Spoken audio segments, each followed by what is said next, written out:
Matt Leta. Welcome to the Predictable B2B Success Podcast. Great to have you on.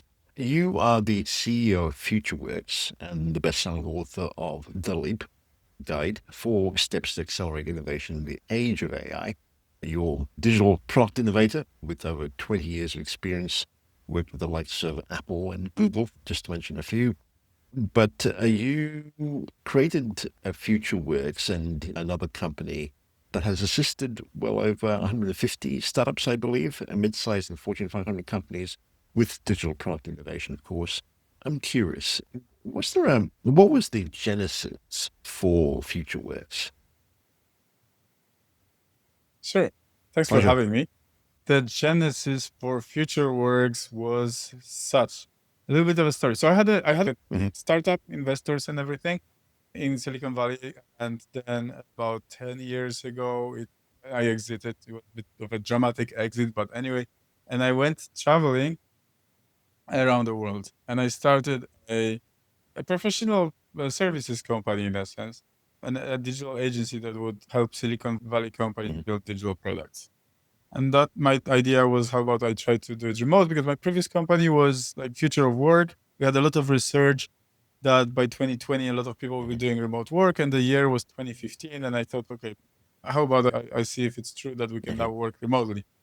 And so I worked from like Southeast Asia and Africa and South America and all sorts of places and built this company, right? And it went well. It Hmm. went honestly much better than it deserved, given the time I gave it and given the amount of knowledge I had or didn't have.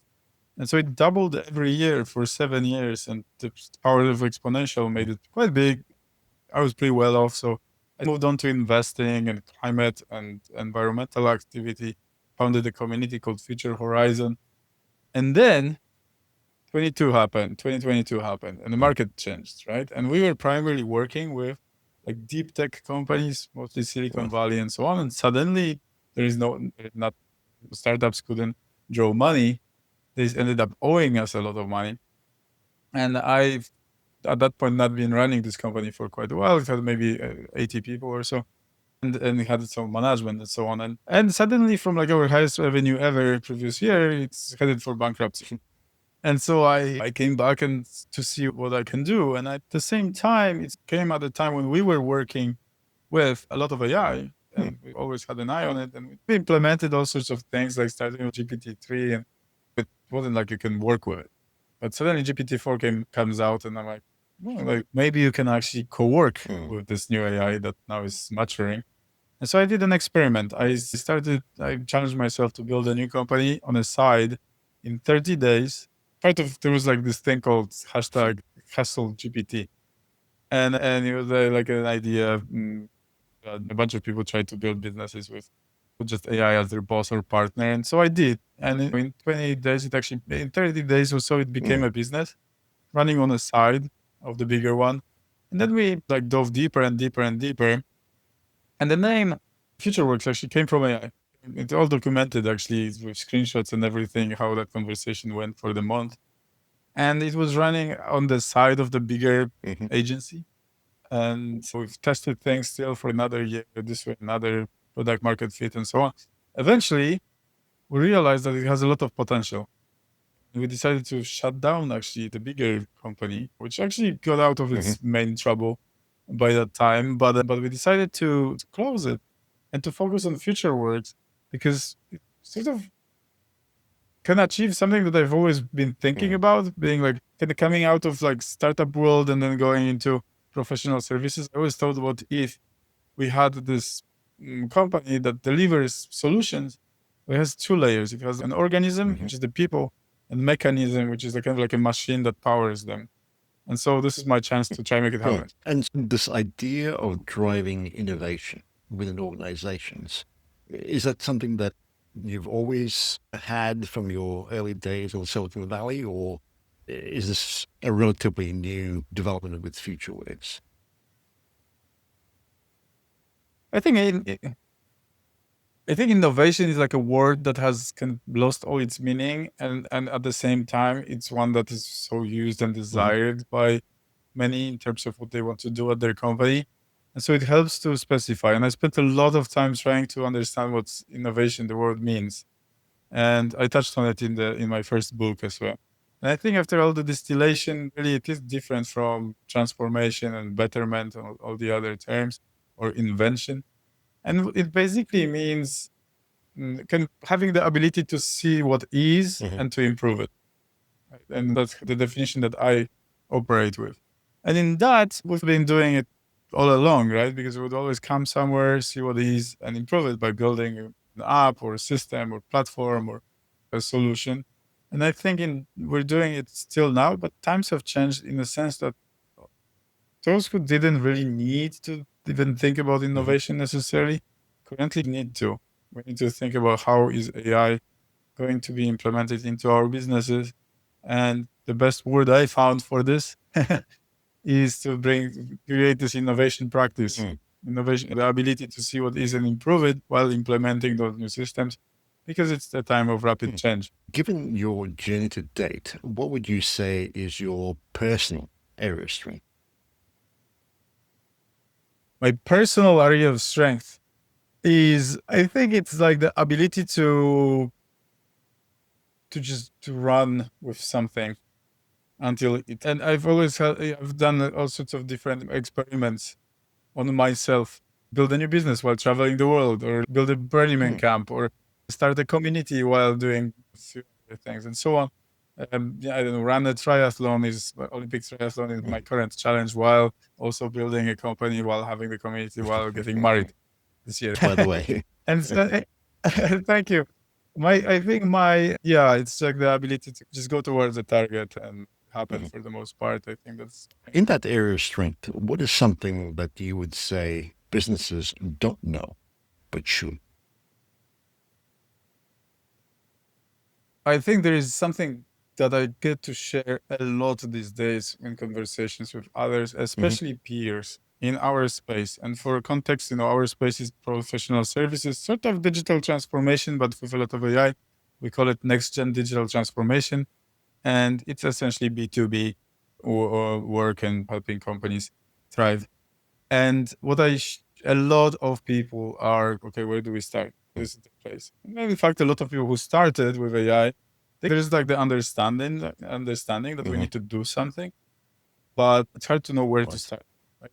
And a lot of those who started also saw very little ROI. Many initiatives fail. And how to actually make it work, and how to see a high ROI, how to build AI right into the core of your business. And if you haven't started yet, the answer is 3 steps. And one is to have a leader, have someone who can push forward, not a chief innovation officer or a head of tech or so on, because they will not have enough energy to do it. It needs to be founder, partner, CEO, COO, or a dedicated person, but with a mandate to run with it. Then they need to start. And that's actually harder than it seems, because a lot of people overthink it, right? And they think, okay, we need strategy and consultants and research and so on. No, you need to start small and start now, ideally start yesterday, and just work from there. And the third part, which is the most important maybe, is not to stop. And once you start, a lot of initiatives, innovation initiatives, transformation initiatives, projects fail because they started and suddenly priorities changed, budget changed, some client came over that everyone needs to focus on. Whatever the distraction, right? They get, we didn't see ROI in 4 months, maybe it doesn't work. The most important thing out of those 3, the most important thing is to have that leader. Without that leader, nothing will happen. But the most important thing that leader can do is to not stop what they started, because the rest is an effect of compounding. You start small and you just increase the capacity and as you go. And the best thing about this exercise is that not only it becomes easier with time, but because you're probably implementing some of the new automations, AI, software, and whatnot as you go, it actually makes you faster as you go. And so it compounds even more. And so those are the 3 steps. And of course, that's not everything. There is what actually can be done. And that's what I've been researching for the past 3 years quite deeply. But yeah, that's the insight that you asked related to that superpower. Yeah. Tell me if I'm wrong, but if I'm hearing you correctly, you're almost suggesting that companies actually take the time to invest in a mini R&D department within the organization, but it's very much tied to their business goals. In fact, the Okay. opposite. What you want is to make everyone the R&D Okay. department. For the most part, there are companies, of course, Mhm. that will have both, because you need to drive with R&D. That's how you sell what you sell and how you. But for most companies, what you just need is to embrace the acceleration that comes out of AI. Okay. Yeah. So you can stop saying 5% change, but maybe 2x or 10x or 100x down the line, right? And the best way to do it is to build that sort of in the everyone's, put simply culture, but essentially to fabric of the organization, to everyone's activity, everyone's behavior. And to do that, it's best to welcome them to become a part of it. And in fact, I think without it, it will be very hard to embrace AI and become like an AI-powered organization, because people don't trust it, don't want it, it misaligns with their values, and so on. I think every business leader can see that to some degree, that, I don't know, their engineers are saying this doesn't work, but they're outside, they're seeing examples that it works. So where does that meet? I think it's a lot of it is a kind of personal resistance to change that we want to overcome. Like we want to go to get all those guys to feel like, okay, this is ours. We're working with this. It comes out, it comes from us. And I think that is something that's incredibly important. Right. You've traveled a fair bit in the lead up to creating FutureWorks, and I'm curious, how do you think your experiences working across different countries or continents have really shaped your insights around innovation and growth? I think one thing that the travel taught me is an incredible amount of love for the kind of global fabric of cultures, right? That we can draw something from all of those. And then and they are quite different globally. And right now there is, I think in the US, in Europe, there is a lot of talk of China, how China is suddenly outperforming everyone in all those metrics, and the cars and in the robots and AI and everything high tech, right? But if you look at the frameworks and cultural mechanisms that are used in Asia, they are like fundamental piece of that fabric. People operate a bit differently, right? And so in the research, I've uncovered even more of that, and maybe naturally driven by that understanding. I actually talked to a lot of people who were like in Singapore, Hong Kong, China, and Japan, to get their insights, and I baked them into the logic of the framework itself that we've created over time for us to drive those transformations. And yeah, I think there's just plenty we can learn. And for those who who know how those different approaches work there, I don't think they should be surprised that we're seeing this very high tech and fast paced exponential takeoff in China, for example. We've looked at what innovation can achieve, but I'm curious, is there a notable success story from FutureWorks that kind of highlights your approach to driving revenue growth? Revenue growth for our customers, or for our, very recent. There is a company called Next Tracker, which is a solar panel tracking company. I think they're like 6 to 7 billion valuation right now. They hired us about a year and a half ago to do like a very short sprint. Typically, we start with 2 months. I want to deliver value, like as much value as we can in 2 months, like 8 weeks to 12 weeks, let's say. And then we see what happens. And very often there will be relationship after that and would continue work. And that's what happened there. But initially what we needed to tackle was logistics, and a problem that there was at the time, which was people would go to sites for like new solar sites, huge, right? Like sometimes things counted in square miles, and they would go there and they would have to spend, let's say, 3 months there waiting for parts, because there wasn't transparency and knowledge of when are the parts arriving and so on. And so we would come and help solve that problem. Now, that needed some vision and so on to get buy-in from teams internally, which we usually tend to drive, and going to get some people at least excited for the ability to use those more modern systems and start it. And then a lot of it was just like understanding the problem and finding solutions. And the problem in that case was that the data is, some of it is available from some vendors, but many vendors don't provide any kind of endpoint for data to travel. And many don't even provide any estimates. And so what we had to do is find a way to navigate around that. So I think what was created was what we designed then and devised was a system that would partly get all the data it can, but it would guess the rest, use AI and crunch like historic data to be able to predict. And that got launched within 6 months. And I think over the next 6 months, it had 40 customers. It had only one pilot customer, and then it had 40 customers of theirs onboarded. And I think in the first initial pilot period, over 10,000 man hours were saved. If I'm not misquoting the number, it's somewhere in our case study, the exact number, but a large number of time and savings and so on. And that created so much sale pressure, but so much pressure that a lot of other people started requesting if they can also have the system. And the system became like a whole app over time. It became like a software layer on top of the hardware that they're offering. And if you look at their stock, and if you're listening in the future, now it's end of March 2025, if you look at their stock, despite market conditions and whatnot, that they exist now, and especially for a solar company, it's been going way up and it's created a gigantic amount of value. Of course, that's not everything, but it's a part of the effort of the company. Yeah.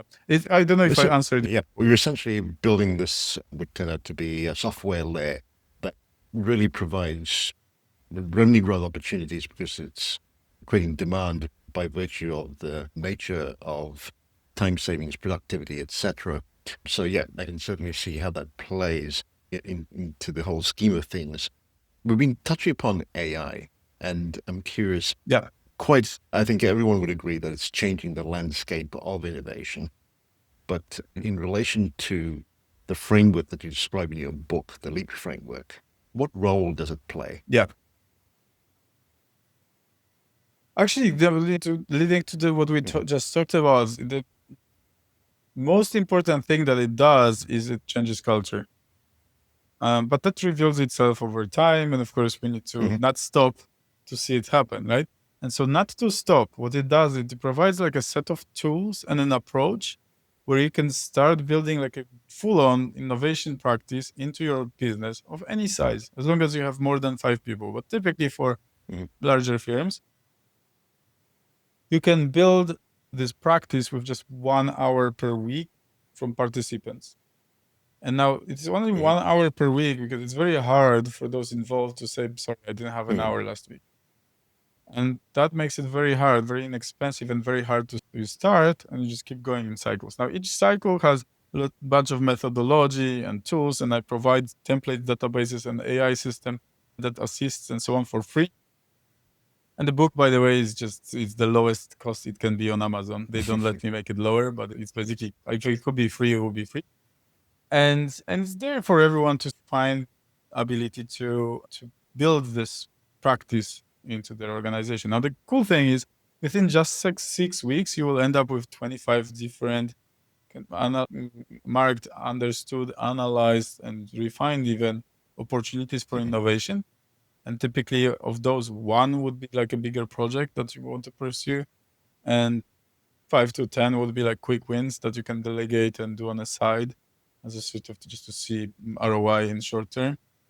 And then we prepare an entire plan for it. You prepare a communication, very important to get buy-in, to make sure that whoever makes decisions is allowing for this project to happen. And then you finish this cycle in 12 weeks, all done. You have a prototype or some kind of embodiment of the work, and you do it again.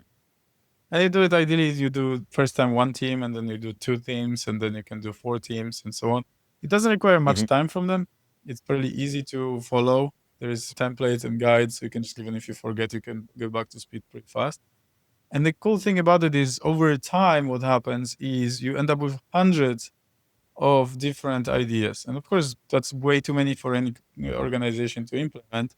But it provides a database that then you can either use with AI or hire someone to help organize, or internally you can look for patterns and find what can be solved. How do you group those opportunities? It's invaluable amount of data that you have and previously didn't have collected together. And so this solves for the ability to see what is out of innovation. And now to improve it, of course, you need to act on those things. So you do it selectively and try to pick the ones that are highest rated. So out of LEAP, E is so you basically evaluate and rate those elements. And over time, that takes time because that's operates at human speed, let's say. But with time, let's say 2 cycles, 3 cycles, you start seeing that people involved are now feeling like their ideas matter, and they're also innovative. They're part of this, and suddenly you have an innovation culture, which wasn't there before. And to your earlier point, this is better than an R&D department because it doesn't operate in silo and solves things that people grapple with every day. And AI is excellent because now you can build things really fast, right? You can build solutions, integrate things, build things much faster than it was possible even 6 months ago. And it is true every 6 months. And so you can solve a lot of problems that sometimes people have been grappling with for years. For some clients, we're solving things that they wanted to implement a proper CRM setup for 20 years, but it's just so difficult. And so we're looking at like how to operationalize that part. And, Brilliant. Just to clarify a couple of things. The LEAP framework can change cultures, especially in this area of innovation. The way you're describing it would suggest certainly that it's important to have a leader, champion, if you will, on the executive team. Yeah. But for this to kind of take hold and spread, as you're describing more recently, wouldn't it require the support of the entire senior leadership team? That's why you need like an executive sponsor who can operate strongly, doesn't need to ask for permission too much. It's a very inexpensive and lightweight practice, but eventually there are costs, right? Because you want to actually build solutions and so on. And for you to actually embrace AI, you need to allow the company to build, to spend money on it. And so there's no ROI without I, right? And so ideally that person already has the mandate, but of course there are stakeholders and so on. So in fact, the second part of every leap, the second 6 weeks, are all about gearing up towards communication. So they are all internally for the teams to get excited to build culture, but also just to prepare a package that then some stakeholders that are on the project can approve. And that's especially important because in an ideal world, the way you would do it, if you were to start now, I recommend you run it yourself if you're an exec or something. It will be 12 hours of your time or a bit more reading the book and preparing, but you will get like the gist of it. Just do it once. Then after that, let team members run it, and then those team members delegate it to others. Like you don't have to have a central leap runner, and it's actually better if you don't, because different people can own it over time. And you can have someone manage it, but like from the high level, like that all the data goes where it goes, and that information is stored properly, and that tasks are managed and so on. But I would say beyond one leap, you don't really need an exec to run it. They just oversee it. So then they become this exec the stakeholder that others report to. And you're referring to 6 week sprints or cycles. Why 6 weeks? Total is 12 weeks. And that's because we like to see ROI in a quarter. Like it's nice to see results within a quarter in general, just because how businesses operate. I think we stole that from nature. But I think it's just really good to have this finite, rigid system.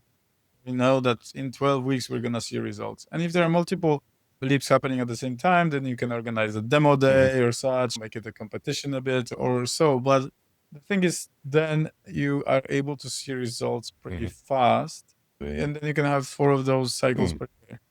And so what we recommend is 12 weeks, 1 week break, 12 weeks, 1 week break, and so on. And that actually becomes a full year. You never need to stop. Would you be recommending that there is a component, if I can use that word, to be shipped every week as opposed to just waiting for the full 6 or 12 weeks? No, because it's a lot of distraction, and it's also hard to ship something in a week. You could prototype things and so on, and AI makes it very accessible in many ways now. But no, it's much better to focus on the refinement because there's quite a lot of time spent on like the what and why, and they're actually defining it into how it's done and doing it is a bit later. I think it's better to just focus in this group. And again, we don't want this to become a burden. We don't want people to suddenly like work their 40 hours or whatever is the company standard and then have to do another 10 hours because there's leave. And we want them to have 1 hour that's accounted for already. And in fact, it's really cool to reward them. So what we do internally at our company is everyone who goes through the leap gets a day off paid, right? And an extra day, an extra PTO. And we have 12 hours, but those 12 hours are paid anyway. And then they get some extra time just in case they actually did some work after hours. A lot of people now suddenly start thinking like, oh, like I've been trying to solve this for 2 years. This is my chance. And so we give them the rewards. So it cancels out. Now, with the framework, I cottoned onto the fact that E stands for evaluation, but could you walk us through the other letters just so that we grasp the whole framework? Absolutely. As apologies leaped into E. Yeah, L starts from locate. You locate 3 things. Firstly, you assign some innovation champion. And again, that person can be every time a different person from the team. Ideally, someone energetic and wanting change, right? There's always some of those people at the company, but they're very rare. And so ideally that those people are in the beginning and then participants can, when those people are less inclined to be energized for change, can participate in a leap or 2 and then become the champion. And then that person assembles a group, ideally a very diverse group of people from different departments or different levels of the company, depending how the company is structured. But the important thing is the diverse set of perspectives. And then together they assemble and they determine the theme. So they locate the theme that they're going to focus on, which could be like general, like, bottom line improvement, or it could be operationalization of service delivery, or it could be anything, could be specific or broader. Typically, companies start broad and then they narrow down as they go. And so and then everyone is asked to bring some opportunities. Opportunities are typically problems, issues that you see where there's an opportunity to innovate, to fix them. And they're asked to bring 2 or 3 each. Then they are discussed. And following week, they're being improved. So they actually refine them post the discussion. And then that repeats again. So week 3, they come with another few. And then they refine them. So week 4, you have around 5 each, which makes for 25 if you have 5 people. And then after that, you go to evaluation, which is just 1 week. There is like a very pointed framework. It's really easy to get stuck in discussions on those things and assessments and making sure it can take months to determine which MVP should we pursue. We provide a lot of tooling there in a very short time and not lose momentum. And then after that, the next phase, once the evaluation is done, is action planning, which is basically preparing the communication material, preparing plan for execution, getting everyone aligned around executing this like one opportunity of focus. And then there's progress. P is for progress, which is partly P for prototyping, but progress means we actually end up with something that is already progress. Because in the end, after those 12 weeks, someone will probably need to go to some executive or CFO or someone who's out of the group and go, okay, to execute on this, we're going to need some budget. Yeah, we're going to need resources. And so that culminates like there's already a lot of traction and it's the first phase really of a project that's already in swing. It's again harder to stop it this way. And it's also de-risked quite some degree and it makes for a better investment. And that certainly speaks to the mindset of people are just going to come and ask me for other resources, budget, etc. But you're taking a lot of the risk out of the equation, so to speak. So thank you for that. Is there anything else we need to be aware of, especially as you're looking to scale the LEAP framework across a large organization? Yeah, there are some organizations as big as 100,000 people who are implementing LEAP right now. I had a bulk order even for the book from an organization that's the United Health Group. I don't even know how big they are, but it's Fortune 2. So it's even more. And there are, and actively we've been overseeing it at some. So I have a good enough sample to say that typically it doesn't get so far scaled the way I wanted.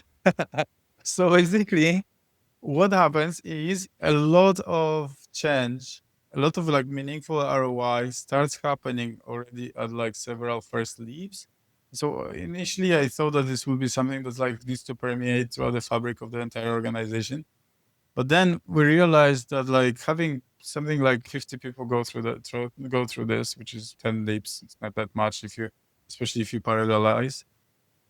Those people become attuned and up to date to quite a degree, and often they are the people who were selected because they're a bit more forward. And then they can be we always select for diversity, so they come from all sorts of different areas. And then even outside of the lead, they start driving change, in essence, inspiring others and bringing new ideas and so on. So that scales. I don't have like metrics on how far that scales further. But what I noticed that is there isn't like a constant exponential yet that anyone has attempted to bring a whole larger group. But there are companies that runs 8 to 15, I think. Yeah, like something like 16 parallel leads and get quite a lot of value out of that. Yeah. And then in the book, the last section, the book is divided into 3 parts. First one is align, which is like figuring out language we want to use and align on concepts and why does this even exist, right? And which is important to communicate again, because to make people go, oh, that's why we're. The second part is just lead, which is sort of step-by-step manual how to implement it, and you can come back to it, bookmark it and whatnot. Again, there's like an AI helper to help with it. And then the last part is scale, actually. So the last part is all about scaling that effort, and it talks about how to do it, how to bring it up to the scale I just mentioned or higher, how to synchronize leaps together. This idea of growth, would you recommend any particular strategies for achieving predictable revenue growth in conjunction with the LEAP framework? This is a great question. I haven't had it yet. Framework is like designed, like this. Our approach generally is just designed for it to reveal what's needed or reveal solutions or innovations through itself. So all you need to do basically in the L, you can agree that your theme is growth, theme is sales, or your theme is pipeline.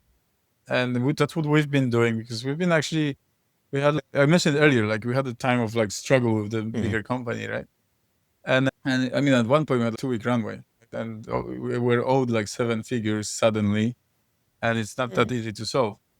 And we navigated that successfully. And for us, actually quite a few of the earlier leaps were focused on build dev, on pipeline. And a lot of initiatives that we have now internally at the company, we have a multi-channel thing, so we've got a lot going on in terms of, we've got like a whole community of, right now it's 35,000 subscribers in our newsletter. And then we share our insights, things we find, things we're excited for. And some of them reach out to us and want to work with us. And then we've got some other channels, we've got like partners and so on. This entire system we have now for business generation internally, and the amount of deals we were getting into our pipeline a year ago, just to sample, a year ago versus today, average weekly, we measure average weekly deals, 5x. And now it's on a path to 2x from here in the next few months, I'm sure. It's just like we can already calculate, we've got everything, despite our business is complex because each project is unique. And that's an effect of the leap. It's actually all those opportunities were emerged in leap and were found there. So I would say it helps. It wasn't really particularly designed to solve this one problem, more so to solve all problems and implement AI. But if you make it the theme, it will work, right? Like in 12 weeks, you will have already something even prototyped. And because a lot of it now is connecting things together, and a lot of existing tools are out there, we might actually end up with something working with those 12 weeks. As you're going through this process with the LEAP framework, you're developing something of a MVP that seems to have a bit of traction. Are there any other metrics that you would look at to measure the success of these initiatives in terms of revenue growth? Yeah, that's unique to every company. So basically the way the action plan part of the practice is all about planning for future phases. So phase 1 is we want to communicate at the end of 12 weeks that like phase 1 already happened. And then we want to go into phase 2, 3, and 4. And each of those should have specific metrics, what we want to accomplish. And whether that's like an amount of cost cut from some activity or process, or is this increase in revenue, or increase in just new leads that come through, or whatever that would be related somehow to growth, you can just make that a KPI that lasts. And that's explained as well, how to form this plan, the template, and so on. But my next book, which is coming out soon, and I've been working on for a year now, and it's shares from the same research, just going deeper, is actually all about ROI. It's literally titled 100x. And originally it was titled 100x ROI, but some people thought it was awkward, and I like A/B tested it online. So now it's only called 100x, but it's like an executive brief on getting results out of AI. And literally the entire book, which is shorter, more pointed, more of an executive book, is on how to see real returns and not 5% change, but like very large scale change over time. And it actually talks about business growth and metrics as well. And there's stories and math beyond the outlining of what we found. There are quite a few case studies and examples, and there's a bunch of math. Okay, I wonder if we could rewind a little bit. So, as you started FutureWorks and this began to come up with the Leap framework, how did you get your first clients to buy into this whole idea? So Leap is not something we sell, right? So it's just like we created it, seeing a problem for our clients and for us to actually embrace AI. Like for our team to actually truly like work with AI, not like I use ChatGPT here and there and copy paste things. That's not how we see ROI. And so to really become AI native and build it right into the fabric of the organization, we've been experimenting with this for, I think at this point, like 4 years. We shaped something that was like Proto Leap. Then we named it Leap. I think 2 years, 3, I think about 2 years ago. And then we continued, and I started this research trying to understand. Because what I noticed is like AI is moving so incredibly fast now. There's just massive change happening every week. But companies are hostage of the old pace of change. There's a lot of, I just couldn't marry it in my mind. What's going to happen? Are they all going to go out of business, disrupted by new ones? Or is AI going to completely grind to a halt because no one's using it? And so I wanted to understand what's going to happen. So I started talking to all those executives, a lot of them from like Fortune 500 companies, from like large consulting firms like Bain, McKinsey and whatnot, but also founders, innovators, futurists. And I started compiling all this knowledge. And only then, a friend of mine actually just suggested, like, why don't you write a book? And I thought it was a terrible idea, but then I got convinced. And so that's how it happened. Yeah. So we use Leap as well in our practices, but generally we just recommend read the book and it will help. It's not like a service. We're not like providing managed Leap or anything. So let me see if I can break this down. You have authority and credibility because of the book and the conversations that you're having with various executives and leaders and futurists, etc., that provide the bulk of your research. But at the core of it, if I understand this correctly, you're actually providing solutions to, I guess, problems that companies face, sometimes quite technical problems. So would that be correct? Yeah, high level, we operationalize companies with AI. We call this next-gen digital transformation. What that means is we look at people, software and data in the middle, and intelligence, and try to build this sort of symbiotic system into companies that is always custom. But we do have a product as well. And the product has only one customer, which is us.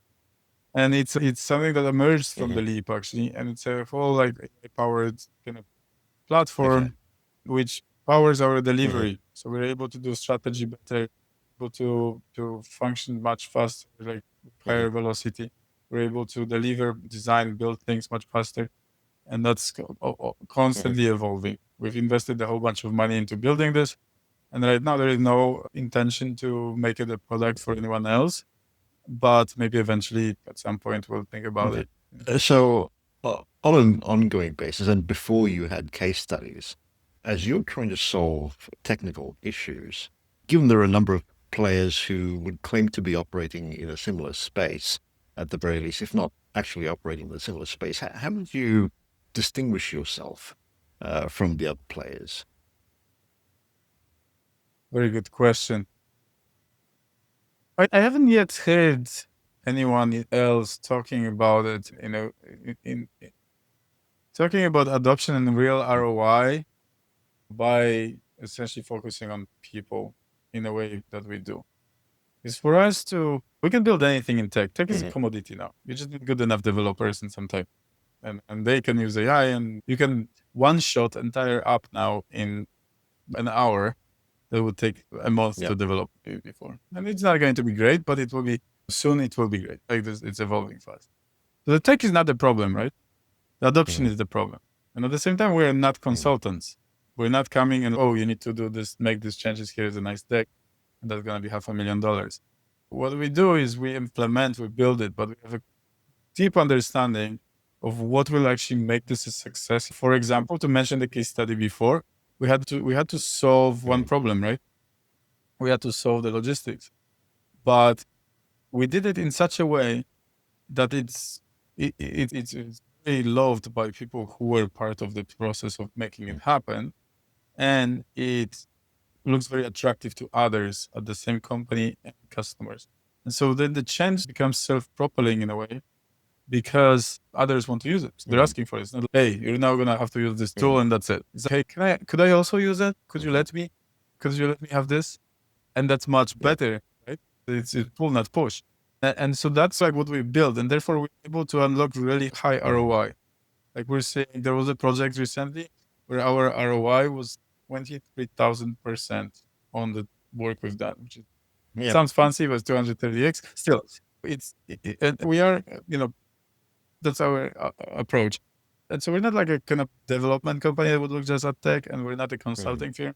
Come and solve problems deeply. And I don't know, I think I heard similar language recently from the guys at McKinsey has an AI practice called Black Quantum or Quantum Black. And I heard someone from their team speak similarly.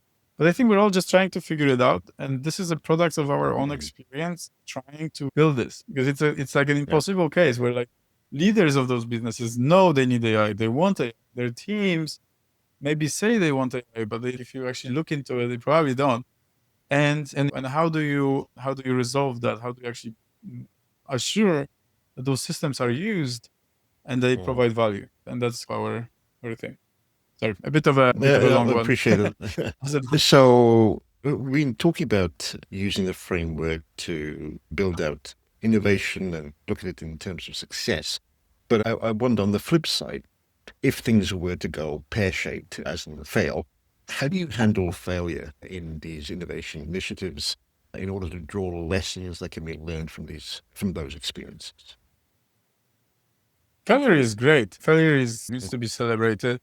Of course, it's hard because people get attached to things, their budgets are shrinking and so on. But I talk about that in the book. Like personally, I try to fail when, at least in the eyes of others, right? If I'm starting a practice or I'm working with someone new, we try to do something goofy. Not that we're like planting it, but we're trying to not worry about it. And if it happens, and that doesn't jeopardize the project or whatever, but it makes people realize, oh, like making mistakes is fine. And I think it needs to start from the top. I think always it needs to be, I'm a CEO of this company. I want to be able to fail in front of our people so that they also feel okay. And then for everyone, it's fine. Like it's not. And then we, of course, want to learn from the mistakes and analyze those things. Every company should have a framework for this, whether it's like post-mortem on projects, or like some kind of client satisfaction gathering or process analysis or process mining at bigger companies, which is like a constant analysis. But we want to learn from failure.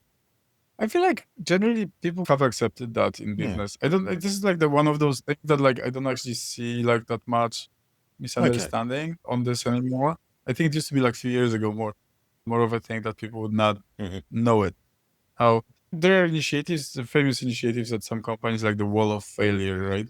And so on. So if you're really struggling with your team not being able to communicate failure, it's very important to unlock, but also very hard in some environments. Then there are drastic and wild initiatives, like you can create a wall of failure where people literally pin their failures on the wall and share them openly with everyone else and so on. Look it up online. There are a whole bunch Okay. of other initiatives, but it's really good to have it and to celebrate it. Leadership needs to celebrate that. People becoming a little bit more fragile. So I'd also like to touch upon Future Horizon and Hustle GPT challenge. In that, with something like Future Horizon, contributing to future challenges, I'm curious, what role does this play in terms of the overall mission of what you're trying to achieve? And the same with Hustle GPT challenge. You're trying to build a community of theirs, I understand it. But Yeah. again, what sort of impact that you're seeing on the overall mission and business creation? Yeah, so this is a community of about 600 people now that I started in 2018, really, as like the first. It was a camp at Burning Man focused on the future called F. And then in 2020, it became like a series of gatherings. And the question that I had at the time was like, what's exciting in the future? Because we have all of dystopian visions, right? And we kind of condition ourselves to have this dystopian future. And so what's an exciting future? And so together we invited great speakers. We've had like people of all kinds, from Buddhist monks to Richard Branson and so on. We've got like all those people involved in the kind of seeking what is the future we should be excited for and solving for the future. So primarily it became like a launchpad for nonprofits. So we've helped create nonprofits. I had a digital product company, so we could do all the digital, and some people founded them. We tried to find money and so on. Quite a lot of money has been raised, right, by those. If you go to Future Horizon .2 and Impact, there's all the organizations we funded as well. And we first thought, okay, maybe the future is sustainable. Then we were, it must be, but is this enough? So then regenerative came about. So maybe the future is regenerative. And like we did like Renaissance event in Tuscany at the castle and stuff in 2021.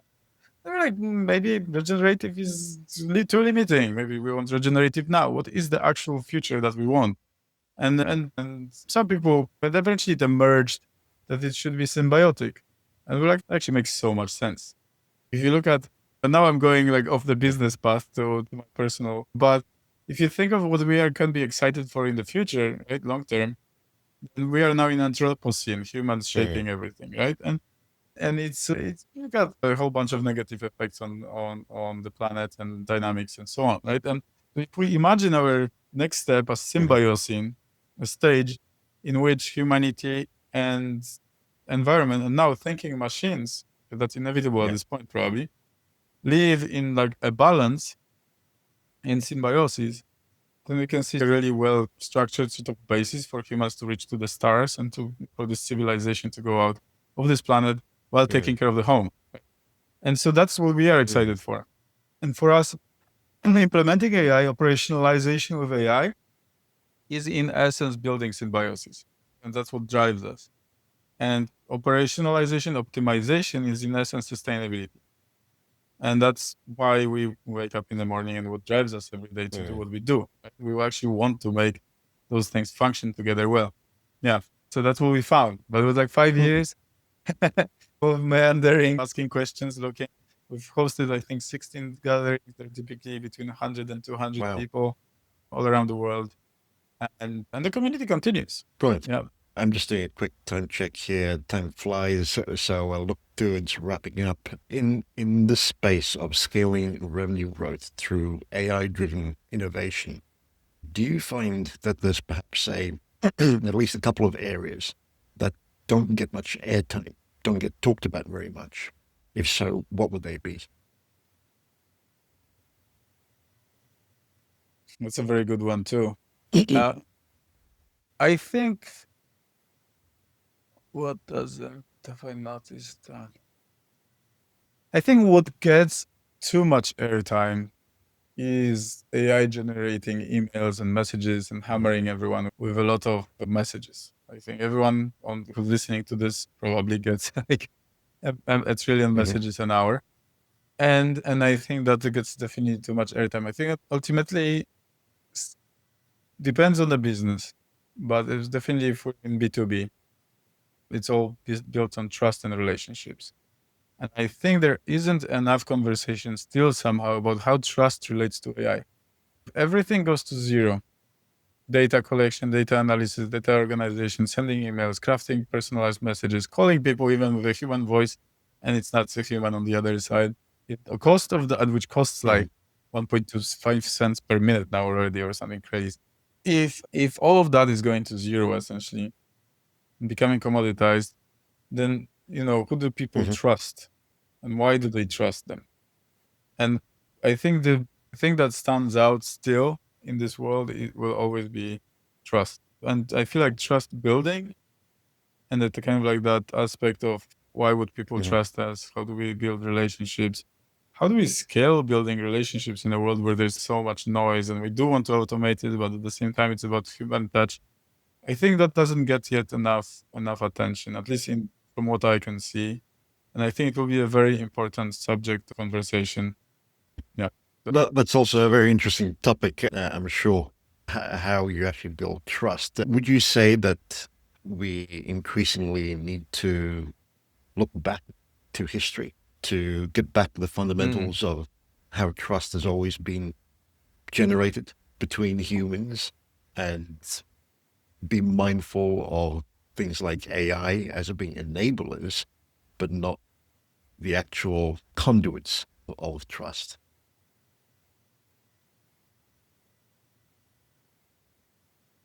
Yes, I'm a big fan of the future, and I think going back is just not possible in general. I feel like everyone who in the US now wishes that we went back to certain things they were in the 50s or 60s is in for a huge surprise.